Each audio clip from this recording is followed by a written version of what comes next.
So welcome to this event hosted by the Center for Geopolitics at Cambridge University. I'm Donatas Kupčiūnas, a research associate at the center and a research fellow at Wolfson College. Together with Charles Clark, we're running the Baltic Geopolitics program here. This event is the 13th in the Baltic Geopolitics program series.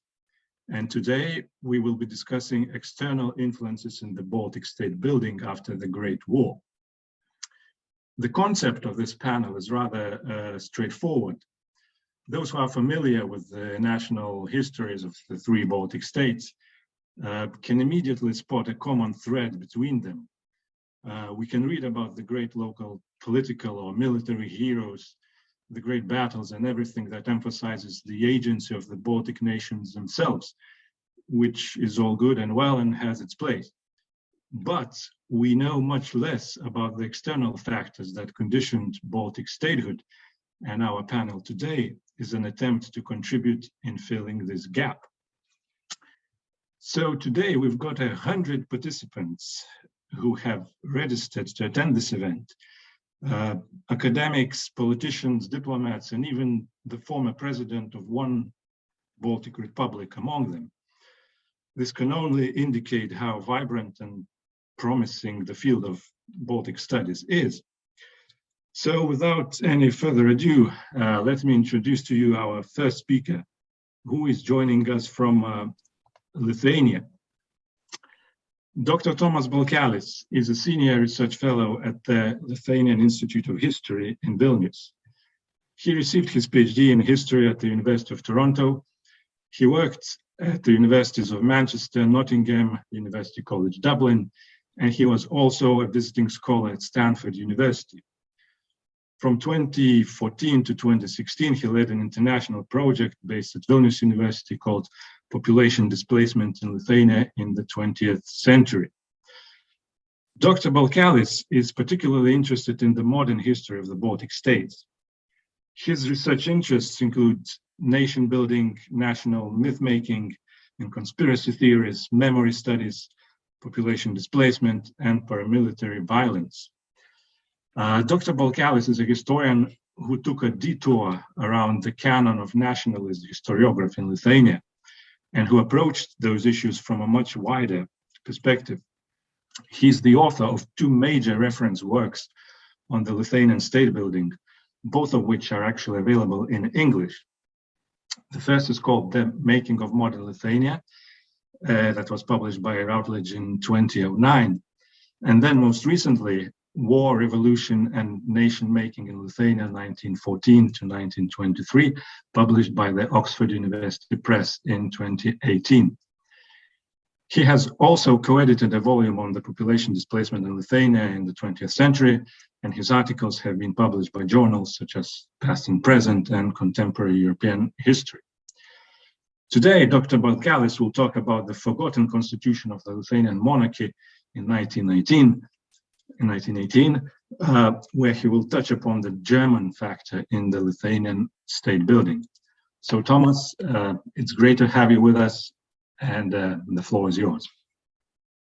Donati, thank you very much for a very, very generous introduction. That was one of the most generous introductions I ever heard about myself. I'm very thankful for being here. I'm very happy to be invited.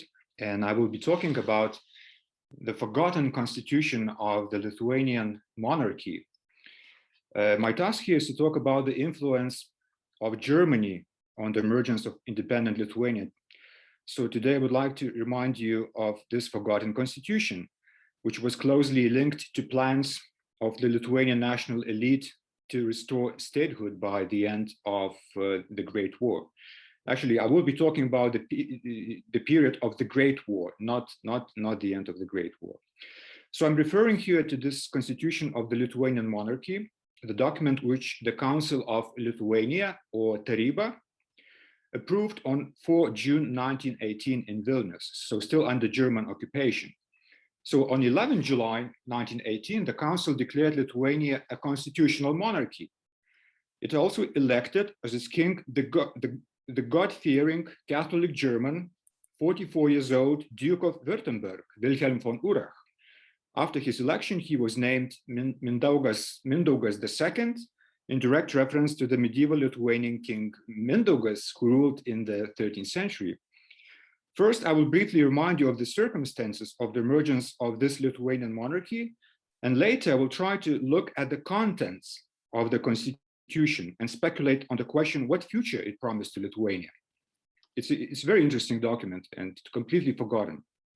So the circumstances of the emergence of the Lithuanian monarchy are quite well known. I have a list here of historians who wrote about it, but I'm going to skip this list. Those who are interested already know those names. I will remind you that the idea to create the constitutional monarchy in Lithuania was born in one of the Lithuanian conferences, which was held in Lausanne in early November 1917. This issue was linked to future negotiations with Germany, which at the time dominated on the Eastern Front. In addition, due to the Council's failure to reach an agreement with the national minorities in Lithuania, in early 1918, the Council started negotiations with some Lithuanian Polish-speaking landowners who were attracted by the idea of monarchy.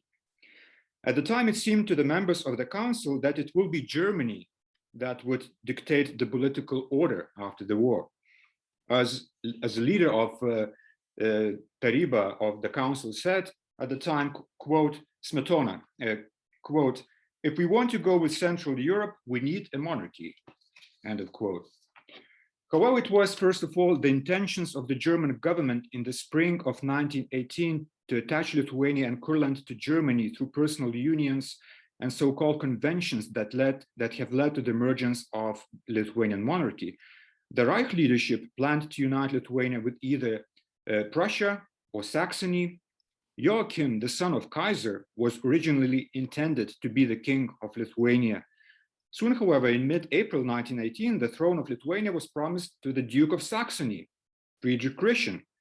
And other candidates for the throne were also considered, including even some Lithuanians. So, for example, one of Radvili was considered, and also one of Tiškevičiai. It was this annexationist German policy and the ensuing friction between the Reichstag and the military leadership that forced the Taryba, the council, to pursue an independent policy. Thus, in an attempt to preempt the German plans, on 11 July, the Lithuanians suddenly declared Urach as their king. At the time, the council's conservatives, led by Smetona, believed that this was the only real opportunity to achieve at least some Lithuanian independence.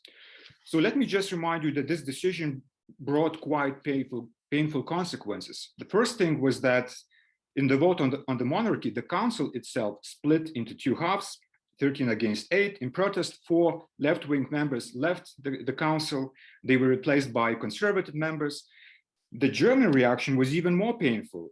In late July, the German chancellor refused to recognize Urach's election because Lithuania's independence was conditioned by conventions that still had to be signed. Almost all the German press reacted negatively, calling first for the conventions and then for your independence. That was a quote from one of the German newspapers. The Germans thought that it was their right to choose the king for Lithuania, not the council's. The military censorship of Aberos did not allow the council's resolution to be published. And when Smetona refused to publish the official condemnation of this resolution, Germans shut down the official Lithuanian newspaper. And of course, this further damaged, the already sour relationship between the Lithuanians and the German military administration of Aberos. This whole story also negatively affected the authority and the public image of the council as the representative of Lithuanians. Here is how a contemporary described the mood of the people in the country after hearing about the council's decision to create the monarchy. I'm quoting here. In July, people learned about the rumor that the Taryba invited a German king for Lithuania. It was already too much. Let's have a king, but why a German one?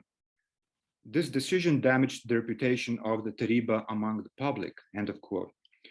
Finally, the project of Lithuanian monarchy was destroyed by the defeat of Germany and the German Revolution. In late October 1918, the new German government received a delegation of Lithuanians in Berlin and recognized Lithuania's independence. And in early November, the council revoked the previous election of the king. So still have about 5 minutes, so I'm now going to look at the contents of this very interesting document, at the contents of the Constitution of Lithuanian Monarchy. It was based on 12 articles. It was written by Martynas Ičas and Juozas Purickis, the men who, together with Smetona, are credited most with the creation of the text. It is believed that Smetona himself may have contributed to its writing. The Constitution was written in German and only much later translated into Lithuanian.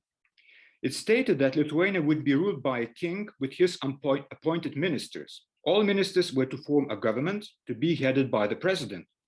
Since the powers of the president remained undefined, only to be specified by the king, the president was likely to be given only the role of trustee of the king. The right to legislate was reserved to the king and to the so-called representative body of people, which would consist of two chambers, the council, taryba, that is the upper house, and the diet, seimas, the lower house. Article 7 of Constitution emphasized that Lithuania would be associated with Germany through military friendship, finances, communications, and customs. Lithuania would be a constitutional hereditary monarchy with Vilnius as its capital.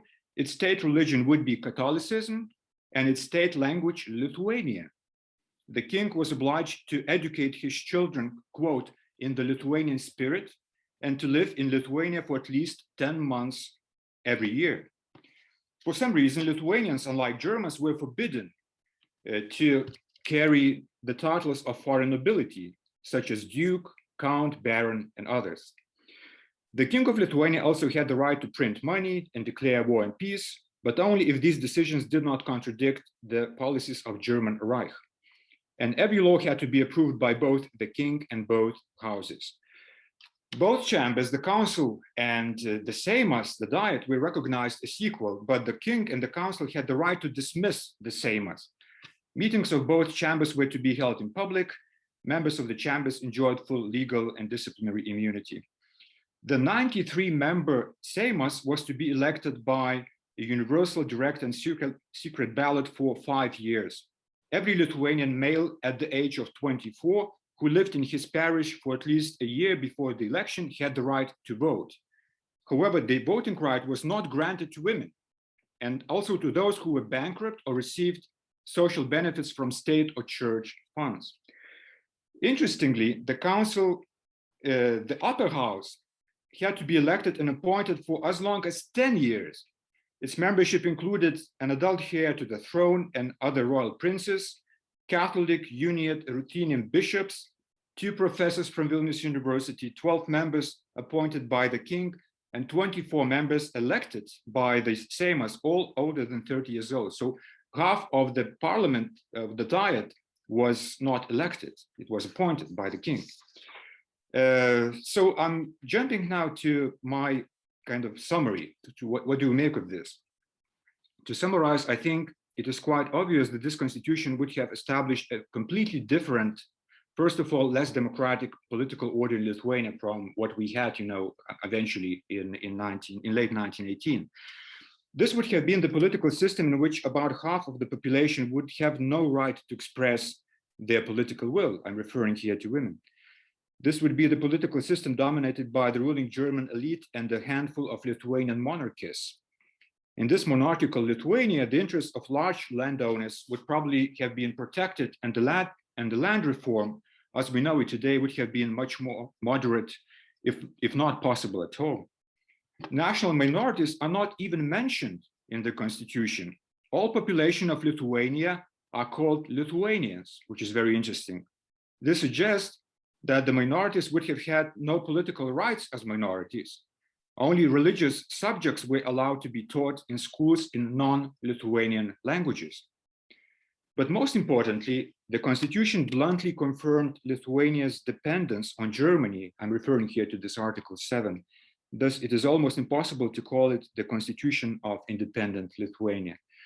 And my final kind of remark that I want to make, I want to engage in very briefly in the debate that's going on about this constitution. There are some Lithuanian historians who claim that the constitution helped to consolidate the Lithuanian society and limited the destruction within the country at the time. And I'm pointing here to what Mykolas Krupavičius, the author of the land reform in Lithuania, wrote in his memoir about those Lithuanian refugees, about 200,000 people who were coming back from Russia. And those people were Democrats. They were affected by the ideas of revolution. So it's almost, he was writing that it's almost unthinkable that they were ready to accept any kind of monarchy, even constitutional monarchy in Lithuania at the time. So my point here is that it's very unlikely that Lithuanian monarchy would have been accepted by the Lithuanian society in the era of democratic Wilsonian nationalism and revolutions. Thank you. Thank you, Thomas, for such a stimulating paper. I'm sure we'll get many questions about these pan-German designs in the discussion later. But our next speaker is Professor Eriks Jakobsens of the University of Latvia. For those in the Baltic Studies community, Professor Jakobsens hardly needs an introduction. He's a meticulous scholar and a prolific writer. As a specialist in the modern political, social, and international history of Latvia, he has authored, co-authored, or edited some 20 books, as well as published over 200 scholarly articles. Among his publications are monographs on Latvian-Polish relations after the Great War, a book on Latvian-Turkish relations in the interwar period, or a monograph on the Jews in the army of interwar Lithuania. Most recently, Professor Jakobsens has written an 800-page monograph on relations between Latvia and the United States, with special emphasis on the American aid to that country during 1918 and 1922. This book resulted from his work at the Hoover Institution in the United States. The book is available in Latvian, and it's currently being translated into English as well.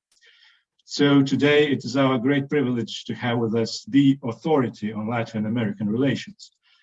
Professor Jakobsens will give an overview of American governmental and non-governmental relief in Latvia in 1919 to 1922. Professor Jakobsens. Thank you, Natas. Okay, thank you very much for this introduction. I'm feeling very, not very nice when somebody is speaking so well about me, but okay. The aim of my short presentation today is to show you the attitude of United States to the question of Baltic states' independence during the War of Independence of 1918-1920. And one of the main points in this attitude, quite spectacular, was humanitarian relief. First of all, I have to say some words about the situation in Latvia during the war.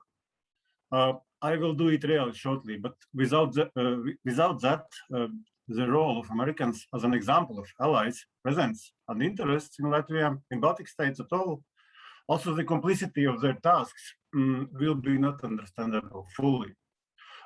Okay, Latvia was not only located in the geographic center of the region, but since, it's very important, since 1915, the German-Russian front line crossed the territory of Latvia for several years, causing the most tremendous losses of lives and infrastructure also. And that was the main reason why proclamation of Latvian state could not take place earlier than only in November in 1918. This question very asked. Many are asking this question: why Latvia was only in November when Lithuania, that was occupied by German forces since 1915, proclaimed its independence in February of 1918, and the same with Estonia, which was almost not affected by active warfare at all, also February. I will mention only one number. I believe the Latvians are the only nation in Europe during the Great War, so-called Great War, more than a half of whom had to go to as refugees to exile to Russia and left their homeland. Many of them never returned. It is one of the reasons why the number of Latvians before the Great War, it's even strange, the same as Norwegians, today is smaller than in 1914. Today, Latvians smaller than in 19 nations, smaller than in 1940. 14. The Norwegians today is about 5 million, Latvians 1.5 million. But okay, after the provisional government of Latvia proclaimed the republic on November, a 2-year-long difficult military political fighting took place to liberate the territory from hostile armies, and even longer fighting for an international de facto and de jure recognition, the same as in the case of other Baltic countries. In 1919, there were 3 Latvian governments: National Soviet Bolshevik government and pro-German government, and there were numerous interests clashing. The Republic of Latvia, Soviet Russia, Latvian Bolsheviks, Baltic Germans, Germany, of course, anti-Bolshevik Russia, Bermont, Estonia, Lithuania, Poland, Finland, and even Belarus People Republic. And last but not least, the Western great powers or allies all tried to pursue its own interests and goals in Latvia. I have not enough time to explain all in detail. I will say only some numbers and main tendencies. From 1918 to 1920, 14 different armies were fighting in Latvian territory. 14. Plus British and French Navy units taking part in fighting against Bermont troops in the autumn of 1919. Since the spring of 1919, Western Allied missions were present and active, particularly in Latvia as in the center of all region. Fighting in the territory of Latvia until June of 1919 certainly had elements of civil war, something similar as in Finland the year before. After that, we can speak about the Latvian war against Soviet Russia and German-Russian, so-called Western Russian army of Pavel Bermont, common enemy with Lithuania, of course. Victory was achieved because of favorable military political situation, as well as support from the people of for Latvian statehood. And yes, the last but not least, the military relief from Estonia, Poland, Lithuania, and also political and humanitarian relief from United States, first of all, and Great Britain. Also political relief from France. Official interests of United States in the region of Baltics was determined by the situation in Europe and moreover in the context of events in Russia. That is the main reason why United States, unlike Great Britain and France, recognized independence of Baltic states late, only in 1922. The reasons are known. Usually they are translated with certain sympathies to anti-Bolshevik Russia or former Russian Empire. One more simple but simply forgotten reason for such an attitude. American experience of their civil war 60 years before, dividing of the country was seen as something negative. Southern forces were fighting for such dividing of American country, yes? And of course, elite of this country during the Great War and after the war, when divided, Russian Empire was dividing, not only Russian, but was negative to this. And Latvian and other Baltic states were such dividing. So the United States, on the one hand, were not ready to recognize the independence of the Baltic states from Russia, yet on the other hand, provided to the population of these countries, to these countries itself, of course, also the greatest humanitarian relief. United States leaders, first of all, Herbert Hoover, he was head of American Relief Administration, believed that it was possible to stop the expansion of Bolshevism, dangerous Bolshevism in war destroyed and weakened Europe by helping, by relief simply, to prevent famine, poverty, and disease. It was the reason why the United States engaged in supporting those countries, especially Eastern Europe, and of course, from 1921, also Soviet Russia. In such a way, several United States missions were active in Latvia. It's even strange. The mission of United States delegation at Paris Peace Conference, spring 1990. Later, the mission of State Department with the representative of War Department in it also. Mission of American Relief Administration, American Red Cross mission, and YMCA also mission. Also, Jewish Joint Distribution Committee mission. The main organization of relief in Latvia, of course, was Mission of American Relief Administration, which started its program of general relief by giving food for hungry and destitute, sometimes homeless people.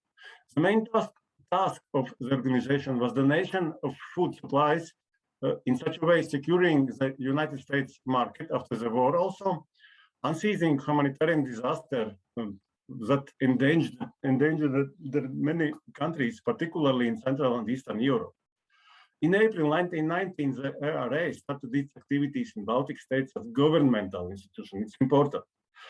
The aid rendered by organization to the institutions, municipalities, and population in this troublesome situation was of paramount importance. Actually, it really was an important contribution to the fighting against famine and diseases following this devastating period of the Bolshevik power.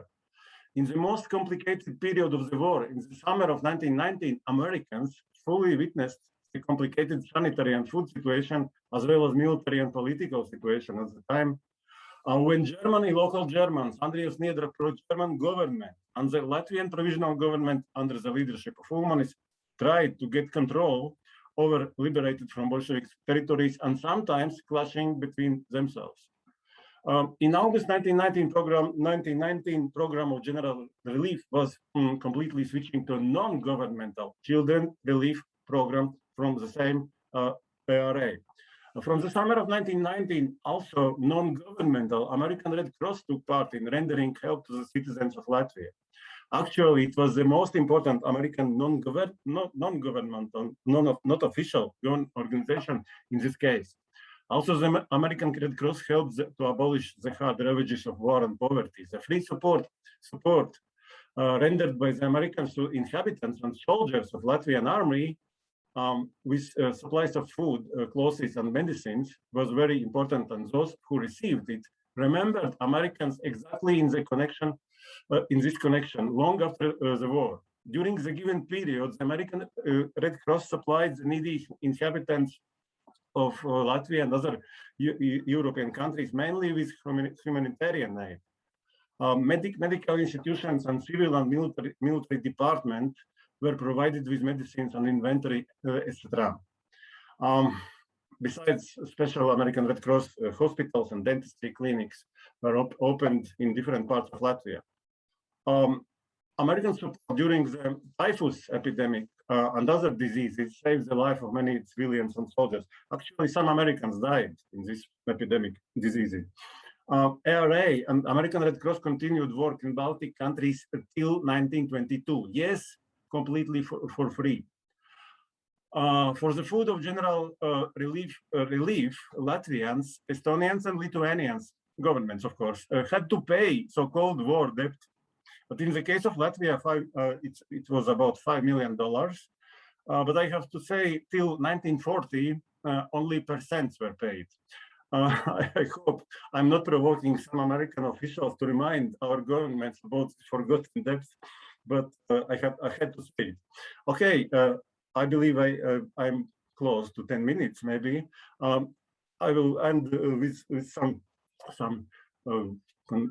summary. From the year of 1918, when the United States government for the first time considered the possibility of existence of an independent Republic of Latvia, of course, Lithuania and Estonia are the same, till the summer of 1922, when this superpower, after long hesitation, decided to acknowledge Latvia, Estonia, and Lithuania de jure, the attitude of the United States government can be characterized as that of uncertainty and unwillingness to allow dividing of anti-Bolshevik Russia or former Russian Empire.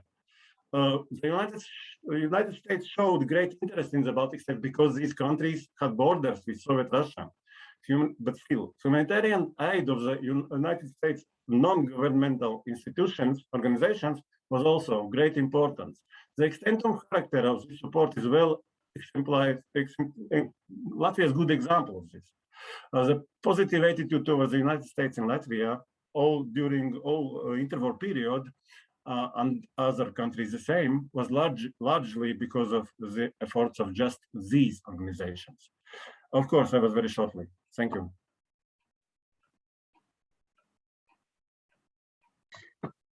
Thank you, Professor Jakobsen. This was brilliant. Our last speaker today is Dr. Mart Kudkapp.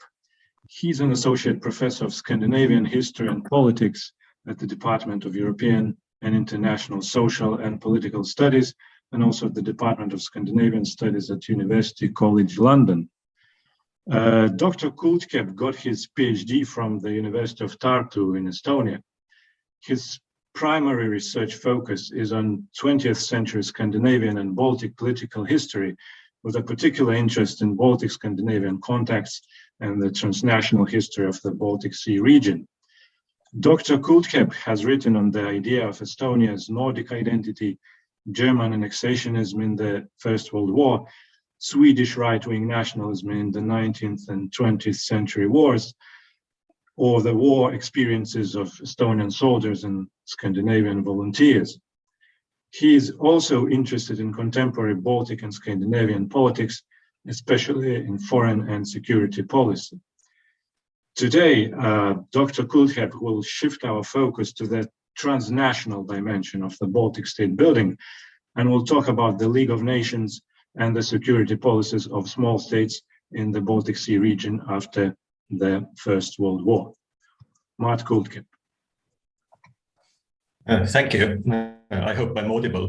And thanks, as Thomas was saying, a very kind introduction. Yes, I will be talking about the League of Nations, the first global multilateral organization which attempted to build a system of collective security on the principle that the central aim of international relations was to avoid war. And in order to reach this goal, the international community was entitled to override what was seen as the state's traditional sovereign right to declare war and to make peace as they pleased. Instead, every member state of the League of Nations committed to defending all others, if necessary, by use of economic or military sanctions, and as mandated by the Council of the League of Nations. Now, of course, this collective security arrangement was a double-sided sword. On the one hand, it did offer protection against the aggression of other states, but on the other hand, it also compelled member states to participate in sanctions that might have gone against their national interest in some narrower sense. And while the decisions of the Council did require consensus, not all member states were actually members of the Council, and even if they were members, it was conceivable that they might be pressured into not using the right of veto by other states in the Council. Now, at the time, when the League of Nations was officially founded in 1920, the small and mid-sized states around the Baltic Sea were a rather diverse bunch. So it included the old Scandinavian kingdoms, Denmark and Sweden, the new Baltic states, Estonia, Latvia and Lithuania, and also Finland, which was in a kind of intermediary position between the old and the new, you could say. But for all of them, the prospect of membership in the League of Nations meant a very important opportunity to strengthen their security and to sort of develop a kind of deterrence against foreign aggression that they might not have had before. At the same time, of course, it also meant a challenge to their foreign policy up to that point. And depending on their previous choices and experiences, they were ready to revise their fundamental security policy to varying extents. So before the League of Nations appeared on the scene, the small and mid-sized states that were unable to defend themselves by their own forces had essentially three different security strategies available. The first one was alliance with a great power, the second was federation with other similar states, and the third one was internationally guaranteed neutrality. Now, the first one, alliance with a great power or a grouping of great powers like the Entente, was the most straightforward, most easily available type of security policy available, but it was also dangerous to national sovereignty because an alliance meant one-sided dependence on their powerful alliance partner. And to minimize this danger, the partner had to be picked very carefully. So therefore, none of the states in the area wanted to ally themselves with Soviet Russia, the major great power in the region that would also have welcomed such alliances most likely. For historical reasons, Estonia and Latvia were also unwilling to work with Germany. And at the time, of course, German power was at a very low point anyway after its defeat in the First World War. Finland had originally relied on Germany during its first year of independence, but then it had to hastily reconsider in late 1918, early 1919. The option of alliance with the Entente countries, the big Western European countries, was quite difficult to pursue because they just weren't interested enough. During its War of Independence, Estonia, for example, had indeed sought a close relationship with the UK in particular, but the latter's security interests in the end, as Estonia learned to its detriment, were not significant enough in the Baltic Sea region to justify taking on very explicit defense commitments vis-à-vis the new Baltic states.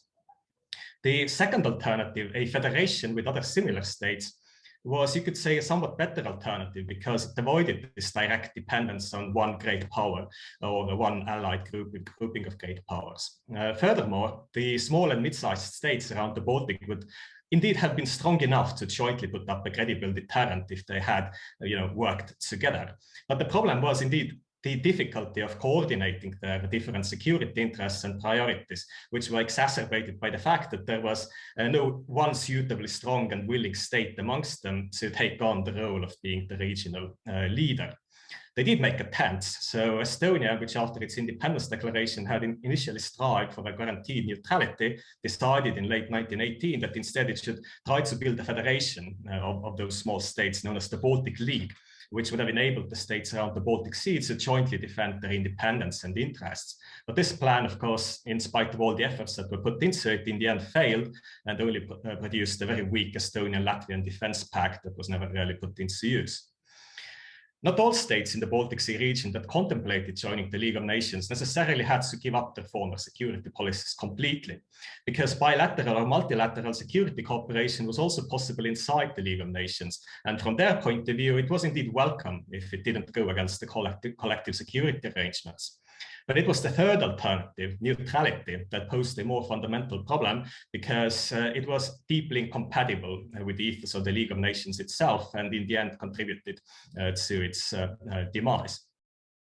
Now, for small states, guaranteed neutrality had always been the most desirable form of security policy because while it did entail reliance on great powers, unlike the Federation, it did not entail reliance on a single great power, unlike the alliance.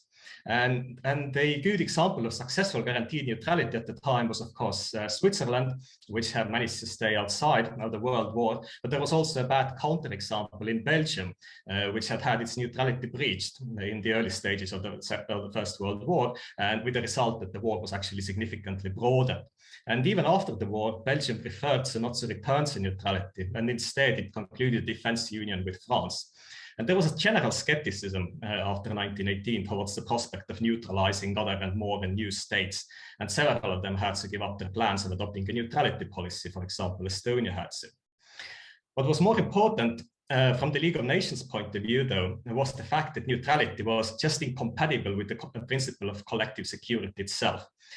Because the right of neutral states to adopt a stance of neutrality towards the Council's decisions, or in other words, to not to follow them, meant the direct undermining of the principle of solidarity that existed between the member states of the League of Nations. And it kind of undermined the seriousness of the organization more generally, if some states were kind of different from others in terms of their security commitments. And this is why the League of Nations Covenant didn't initially say anything about neutrality. And the new states that had been created as a result of the First World War, including the Baltic states and Finland, had to make a choice between neutrality and collective security, and all of them chose the latter. They preferred membership in the League of Nations to neutrality. But the old Scandinavian states were a quite different case because Sweden and Denmark had remained neutral in the First World War, even if it was primarily thanks to their own careful balancing act, not any great power guarantees. But now they were facing this very difficult choice. Should they stick to their successful neutrality policy, or should they nevertheless join the League of Nations? Because they were still small states, it was dangerous for them to follow the example of the United States and completely remain outside of the League of Nations and the security guarantees it offered, because at the time it seemed like this was going to be a major force in international politics. But the collective security for them was also an experiment, which, unlike neutrality, hadn't yet proven itself. And there were also well-founded fears that the League of Nations would in the end prove to be merely yet another instrument of great power interests. However, in the end, both Sweden and Denmark nevertheless decided to join, largely because the Entente had already started watering down the security guarantees that the new organization entailed already before it was officially founded. What happened was that Switzerland was allowed to join while also remaining neutral, that is, without an obligation to participate in the military sanctions, only in the economic sanctions. And this set the precedent for other small states as well to claim that their neutrality was in principle somehow compatible with membership and compatible with collective security. So this was the first blow to the League of Nations already before it was even founded. And this kind of watering down of collective security continued throughout the 1920s and the 1930s in particular.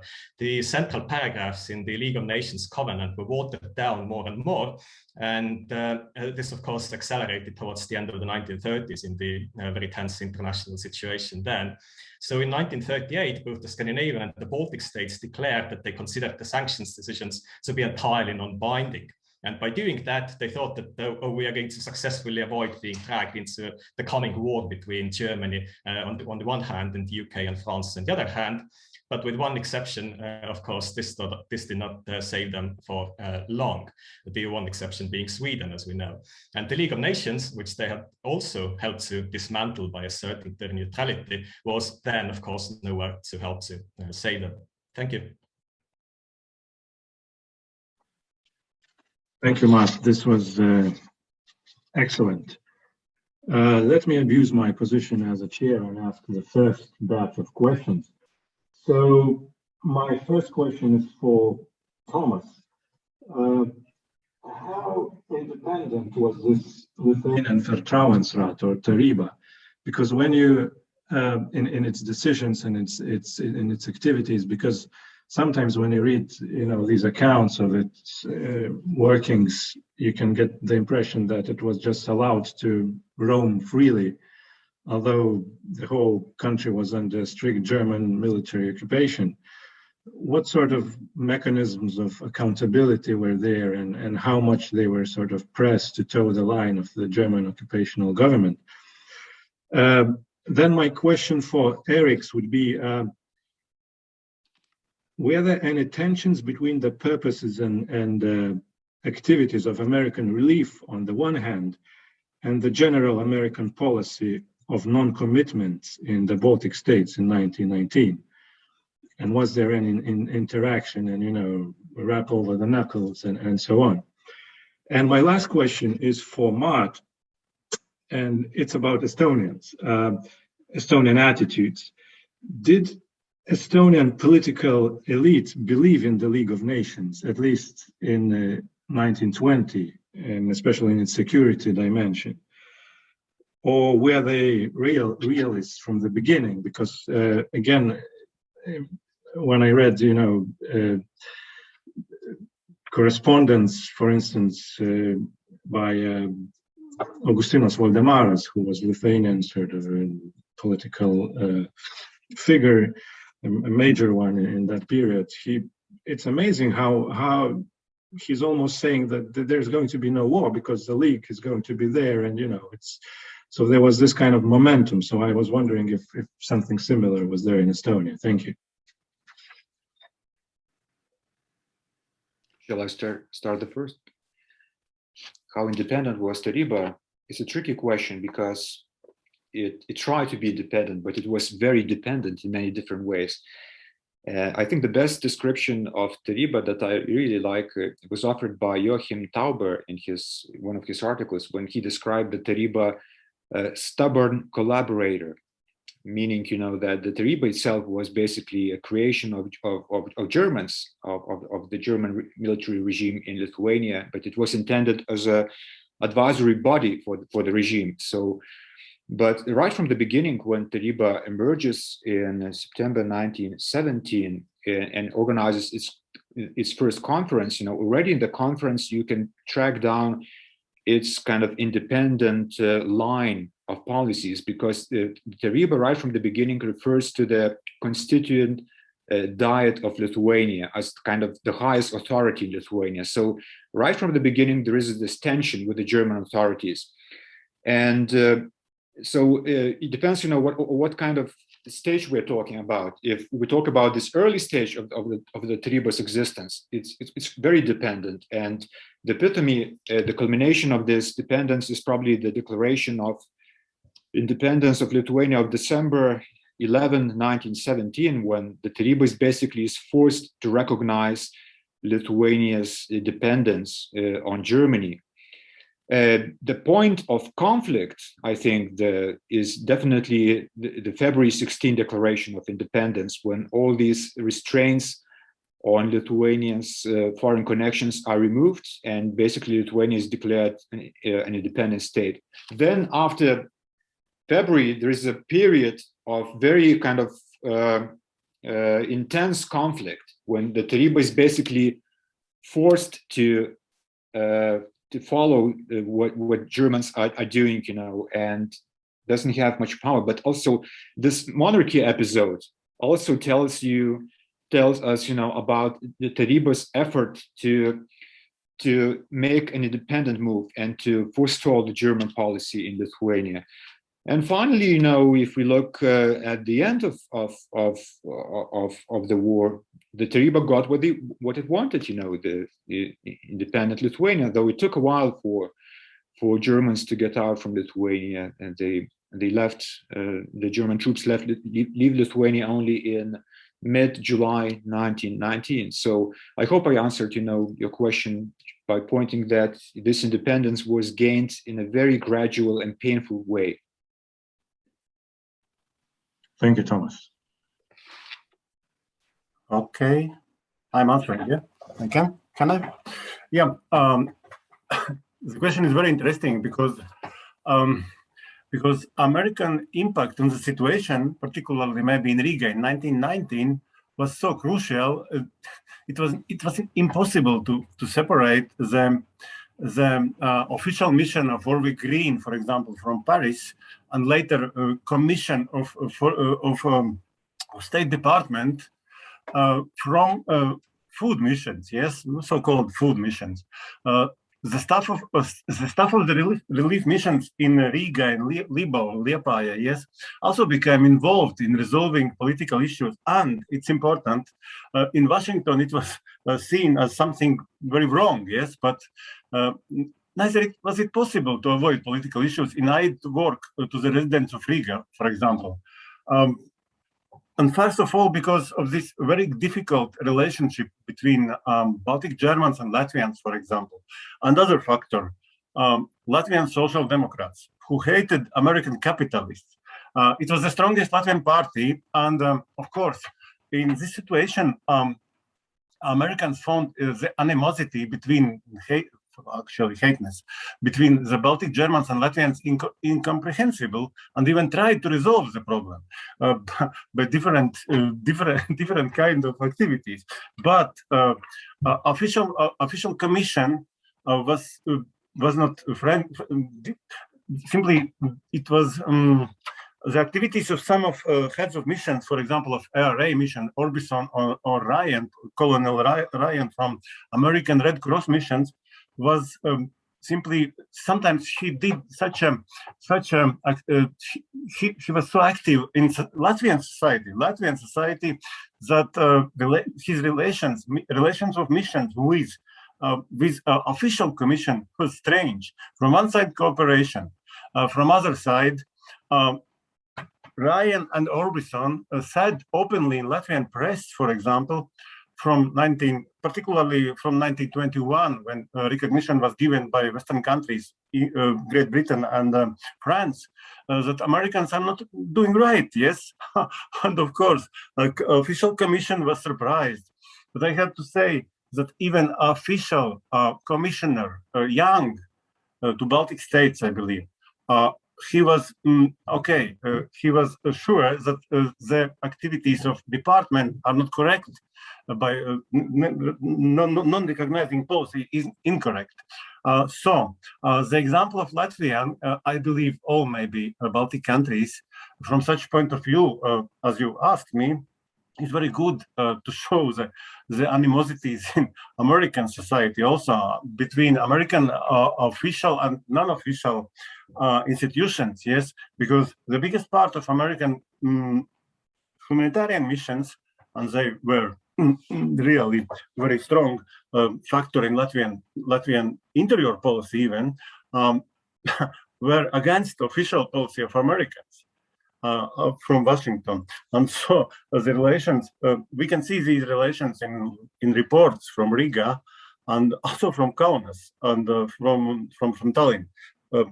We can use this in the future. We can use this example as an American policy in Europe and interior policy, because of these animosities between humanitarian missions involved in Latvian policy also and the official commission from Washington working in Riga. Something like. Thank you, Eric. Yeah, thank you for the question. The Estonians believe in the League of Nations, or were they realists? I would say that you know, if you are a beleaguered and you find yourself in a corner and you have nothing else to provide you with the security guarantees that you need, you know, you turn into an idealist, because ideas is the only thing that you can rely on. And this is, I would say, happens to Estonian politicians as well. As I said, in the very early stage of Estonian independence in 1918, when the First World War was still ongoing, they initially tried to go for some kind of neutrality. But when the Paris Peace Conference got started, they tried to achieve the declaration of Estonia as a belligerent country, because the belligerents on the Entente side, they were the founding members of the League of Nations, so they didn't need to seek admission. And the neutral countries, like the Scandinavian ones, they also got in fairly easily, but everyone else, they had to apply for membership. And this initial push to get Estonia declared a belligerent country in the war, this failed. So they didn't get in right from the outset. So they decided to instead apply for membership. And they were very earnest, I would say, in trying to make this happen. In 1920, they sent a delegation to the first meeting of the League of Nations Council and Assembly, headed by Johan Laidoner, the Estonian general, because he was seen as the most internationally known Estonian person. So they wanted to send someone who wasn't even a diplomat, but whom just people would recognize, with the hope that maybe they would make some progress. But that didn't happen. Estonian membership was indeed put to vote, but the existing members voted against, and quite a few of them made it clear that they were voting against because they were unwilling to militarily defend Estonia or the other Baltic states. What happened next, though, was that in early 1921, France and then the other Entente countries, they decided to change the Russia policy around. Up until that point, they had expected the Bolshevik government to fall and the Russian whites to come to power. By early 1921, it was quite clear that that was not going to happen. So instead, France initiated this move towards cordon sanitaire, working with the already existing non-Bolshevik governments in Eastern Europe. And this then entailed that those countries had to be integrated into the international community. So they didn't make it into the League of Nations, the Baltic states. Another interesting facet which I should point out here is that according to sort of international law scholars at the time, the very common opinion was that acceptance into the League of Nations would also imply de jure recognition of the independence of all the states that became member states. And this was the great problem that the Baltic states had in their early years of existence, getting those international recognitions. So the idea was that by getting into the League of Nations, they would, immediately by default get like everybody recognizing them. Whether this was actually the case or not, debatable, but they definitely saw it as a way to get those recognitions that they were looking for. Excellent, thank you, Mart. And we've got Eric's back as well. So now we're ready to, yes. So we're ready to go through the questions from our audience, and we've got plenty of them. So I'll just start with the first one. Igor Greshko has a question for Thomas. How was this Lithuanian constitution assessed by the Polish part of the society? in Lithuania? It's a very interesting question. And I cannot give very precise answer because I don't know any references of the Polish side made specifically to the constitution. But maybe I can say something how the Poles in Lithuania viewed the idea of this monarchy itself. So actually, there was a very strong support among Polish-speaking landowners in Lithuania for the idea of the monarchy. And this political opinion was actually in an organized way expressed in this document, which is called the Declaration of Polish Landowners, published in the spring of 1918. So people like Rajvili and Tiszkiewicz and von Raab, they stood behind this kind of movement of landowners who were trying to persuade the Taryba to include their political rights in this new political setup of monarchy. And what happened, there's a very interesting agreement made by between Voldemaras, a member of the Taryba, and a person from the Polish Regency Council, meaning from Poland. It was made on 30 June 1918, so just about a week or two before the declaration of Lithuanian monarchy. And by this agreement, the Polish side basically recognized a future Lithuanian monarchy, a separate Lithuanian statehood, on the condition that political and cultural, especially language rights of the Polish landowners in this new monarchical Lithuania will be safeguarded. And I know that this agreement was ratified by the Regency Council in Poland, but the Taryba, the Lithuanian side, they never ratified this agreement, which implies actually that eventually when there was a clash in the Taryba between the conservatives and the radicals and liberals, there was a dispute, what should we do about the rights, the claims of the Poles? And they decided not to basically to give these political rights to the Polish side. And that was the end basically of the Polish support for this idea of the monarchy. And it collapses, I would say, around August and September of 1918, when there are still attempts to negotiate and so on. So I cannot give you a very specific, answer, but hopefully this will shed some light, on what was going on between Poles and Lithuanians at the time. But the best source for this question is Raimundas Lopata. And his study, it exists only unfortunately in Lithuanian language, but it's very good on this issue. So this is my suggestion for a source. Thank you, Thomas. We've got another question from James Oates, CEO at Cicero Capital in Tallinn. I'm not sure who is the addressee, but I guess everyone can just chime in. Given the strong personal connections that both Kārlis Ulmanis and Antanas Smetona had with America, are you surprised by the relatively weak interaction between Latvia and Lithuania and the USA after the end of the Great War? And how far is this a function of the American domestic political rejection of Wilson's policies after 1920? And was this the result of a partisan divide in Washington? Any volunteers?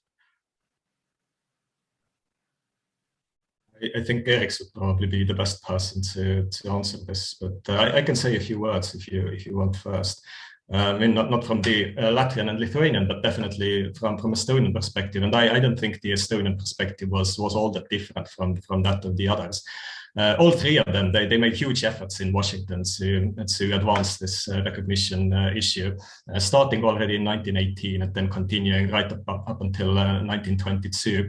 And all of them, they made very little headway in getting anywhere. They put quite a lot of money into this. They paid lobbyists to work for them. They put together big delegations of diaspora Estonians, Latvians, and Lithuanians. They met with the Secretary of State. They met with the President And none of this ever really worked, because the White Russian lobby was very important in the United States, which was all about keeping Russia as it was, keeping it intact.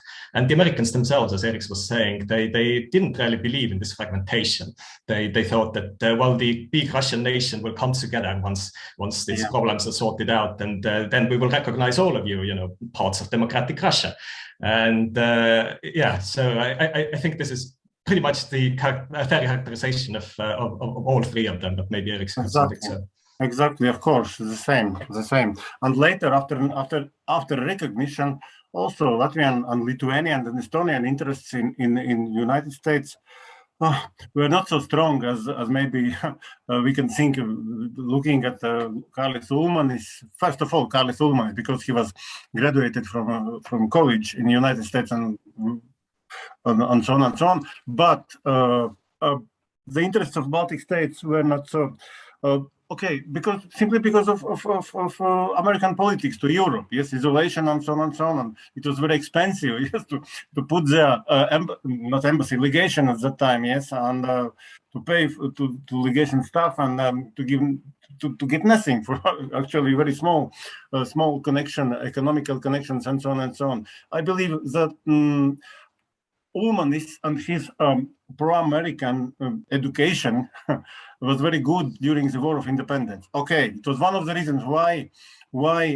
American commissioners and the mission, head of missions like to speak with him, yes, because he was almost American, yes. But later, there's no role. During the 30s, when he founded authoritarian regime in Latvia, actually relations with United States were better, maybe not better, more active, yes.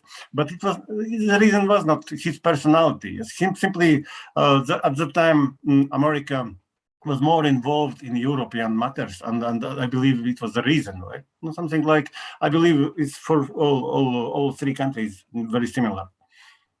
I would also maybe say about the partisan divide that I don't really think there was a partisan divide. Yeah, there were people, both on the Republican and Democrat side, who kind of were willing to support, the Baltic independence, but very few of them. And when Warren Harding became the president, the Baltic states thought that we were finally going to make a breakthrough, and that didn't happen. So, yeah.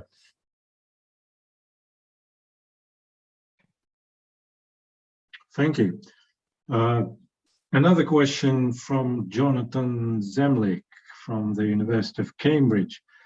Can any of you of the panel comment on British influence on the building of the Estonian state after the Estonian War of Independence, and why initial military support never culminated in a meaningful alliance with a great power?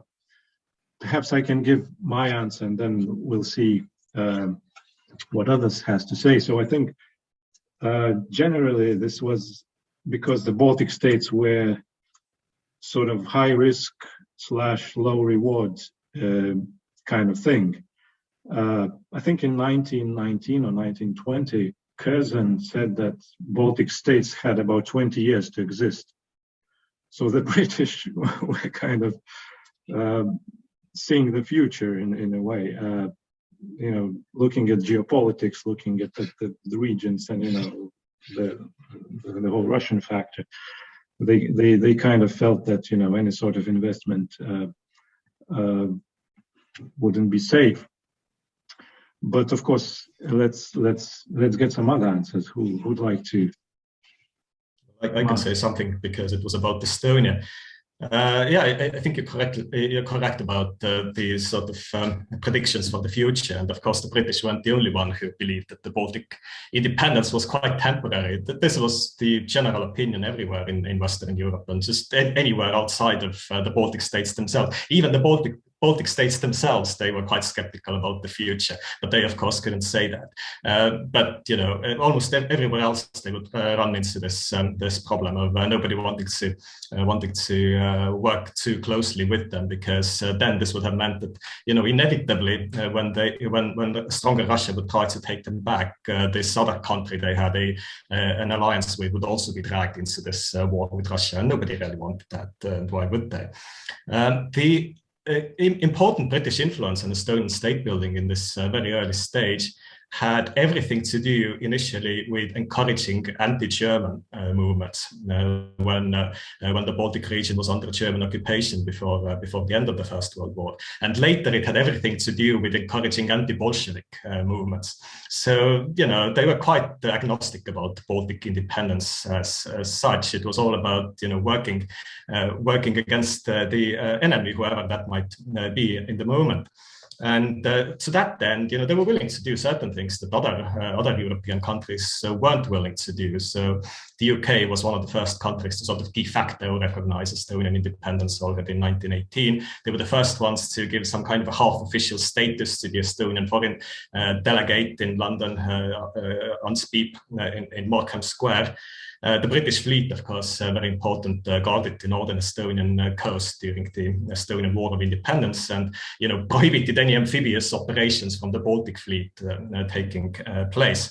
Interestingly, in December 1918, the Estonian Temporary Diet, the first parliament that Estonia had, it submitted its submission to this British, the head of the British fleet of Tallinn, basically requesting a British occupation of Estonia, saying, we want to become a British protectorate, please take over, you know, whatever land forces we have here in Estonia, bring in your own troops, just occupy the country, please. And they, of course, didn't do that, and this was not where this was heading at all. Maybe I will say only one aspect more. Actually, the British forces, British missions, were the most active during the War of Independence in Baltic states. Involved politically and military, I think British missions were more of all. Yes, not some. We even can't compare with Americans and even with French missions. But I agree completely. They were interested. They were interested in events and processes in Russia, and they were interested in Baltic region also, from commercial political point of view. But they were not ready to take part after the Great War, yes, in another war. But still, during the autumn of 1919, the British and French Navy take part in the fighting against Germans in the ranks of Russian so-called Western Bermontian Army, but they were not ready to do nothing more. But I just wanted to say that if we compare American, French, and British missions and their activities in Baltic states, I believe in all Baltic states, not only in Latvia, we can perfectly see the differences between them in attitude also. Yes, about Americans I already said, but British allies, British and French missions, yes, are British quite different attitude to Poland, yes, than French, for example, yes. France looked at, saw in Poland something like substitute for Russia, yes, in the region, yes, and they tried to see Poland as a main country in the region. And of course, British know, and again, British had to calm down sometimes, calm down a French mission who was particularly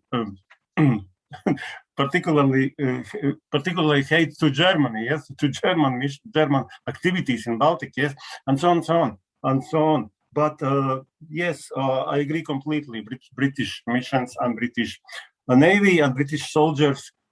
Okay, they were killed even, British soldiers, seamen, yes, about 10 people, yes, 10 soldiers, seamen, but still they were not ready to take part in fighting. It was a very good example after the war, end of 1920, December, all missions in Riga were in panic. Simply okay, there were actually there was looks that Soviet Russia will attack Baltic states at that moment, yes, and French mission, British mission, mainly French mission and British mission evacuated their papers from Riga, and they and were ready to go to the ships and go away because they believed that something like this would happen, yes, and of course nobody was ready to fight for Baltic states at that time, and not later also. If I could add just a couple of sentences. The high point of British presence in Lithuania was in the summer of 1920, in July, August, when Lithuanians in Kaunas, they celebrated, the SPA agreement of 10 July 1920. Why? Because the British basically suggested to Poland to give Vilnius to Lithuania, and for Lithuanians it was a recognition basically that the British are recognizing Vilnius as the capital of independent Lithuania. So that was the high peak, of kind of the British popularity in Lithuania at the time. And of course, we know that the British tried to mediate between the Bolsheviks and Pilsudski and Poland, during the Polish-Soviet War. We know that this didn't work very well, but I'm just supporting what Eric was saying, that the British diplomacy especially was very strong in the region at the time, and the British influence of the all Entente powers was the strongest in the Baltics, definitely. Thank you, Thomas. Thank you all. I've got the last question. Probably I just thought about it now. For Thomas, the question is about how much the Lithuanians were into this Kulturkampf when discussing these pan-German designs, because when you read, Smetona. Smetona thought that one of the biggest problems with the concept of Lithuania is the lack of culture, or at least the lack of high culture. So the idea was to get the culture from Germany, and he was even, going on tours. He was taken by the German authorities on tours in Germany to look how well the Germans are living, how prosperous they are, and Smetona was sort of very, very taken by that idea. So could you maybe speak something about that?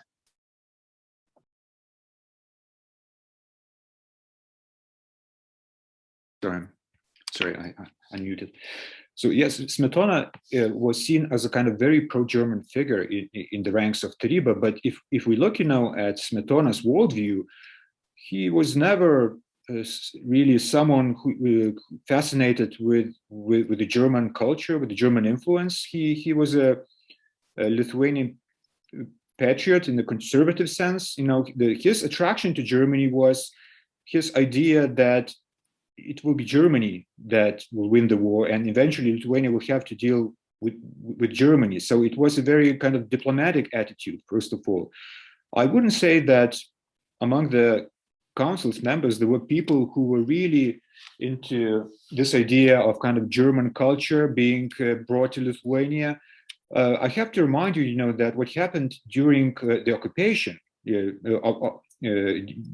1915 and 1918, there was the occupation in Lithuania in the Oberos was indeed very, very harsh. And overall, Germans were very unpopular by the end of the war because of continuous requisitions. There was a massive outbreak of typhus in Vilnius in 1916, 1917. There was hunger. People were dying from hunger in the city. So in this context, for the Taryba to take this very pro-German tradition actually was a very risky step. So Smetona was accused, by left-wing members of the Taryba that he was very pro-German, that he was involved, in these negotiations with Germans, that he had to drink a lot of, drinks to convince, Germans, about political plans of Lithuanians. But if we look at the mindset of Smetona, I wouldn't say that he was really someone who was interested in this kind of expansion of German culture in Lithuania. He was really interested in Lithuania's independence, even under the wing of Germany, but still it was all about Lithuania's independence for him. Thank you, Thomas. Thank you very much. I'm afraid this is all we have time for this evening. Warmest thanks and virtual applause to our three panelists who gave a brilliant exposition of three extremely interesting topics. And very many thanks to our audience for your excellent questions. And special thanks to our research assistant, John Freeman, for helping us to organize this event. If you enjoyed this discussion, please do follow us on social media and check back on our website to stay updated with our work. The video recording for this event will be uploaded in a few days, and links to our website and YouTube channel should be in the chat by now. The Center also has a weekly geopolitics podcast series, and all the episodes can be found on our website, on Spotify, or on our YouTube channel. So thank you very much and goodbye. Thank you very much.